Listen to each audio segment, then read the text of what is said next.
It has now been more than 2 decades since the Cabrini-Green housing projects were torn down in Chicago and replaced with new housing. 21 years later, CBS 2's Suzanne Le Mignot spoke to the developer and the very first person to move from Cabrini-Green into one of the newly constructed buildings.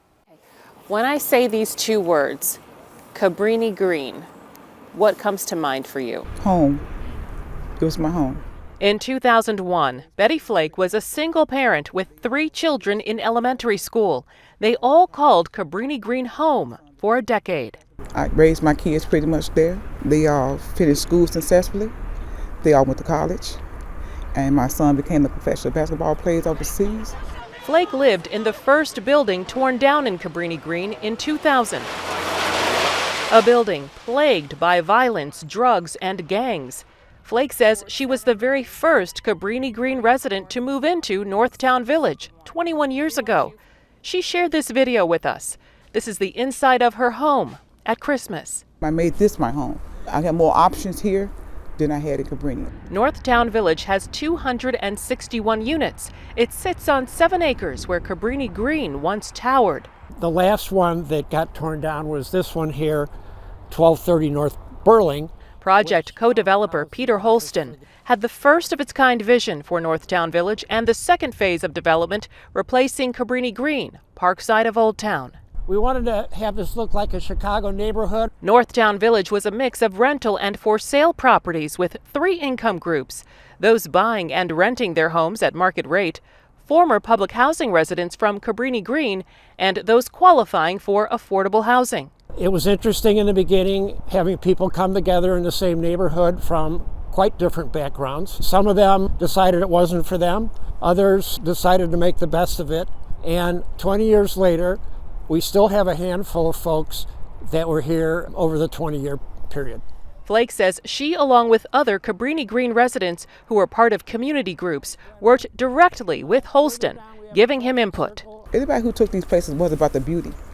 It was about the change. It was ready for it. To move into the new developments here, applicants from Cabrini-Green had to follow really strict rules. And for some, those rules were life-changing. There could be no drug use. Applicants had to pass drug tests, and you could not have a criminal record, which was the same for all other rental residents. There have been challenges where people probably want to go against the rules because they wasn't used to rules. But for the better part, most of us have adapted to the rules. The ones that didn't fit this project, they didn't just throw the people out. They made sure they got their Section 8 back so they can move on. They did not just put the tenants out. The CHA says 1,770 families were living in Cabrini-Green in October of 1999. About 500 families qualified to move into the new developments. This is the land on which some of the most challenged buildings sat. In 2022, there are still 2 parcels of land remaining in Parkside of Old Town, right across from the Jenner campus of the Ogden International School of Chicago. This right here will be our last phase, 91 units, bringing the total to just under 800 units that we were to build here. Holston's firm is developing Parkside of Old Town in partnership with the tenant organization Cabrini-Green Local Advisory Council, which has a 40% share in the development. We're just going to keep on doing this. This is my life's work, and we're going to keep doing it. Suzanne Le Mignot, CBS 2 News. With many of the buildings now more than 20 years old, Holston has received funding from the city to rehab all 116 rental units in Northtown Village. New flooring, bathrooms, and kitchens are going into each unit. Holston says residents will be relocated temporarily while the rehab work is done.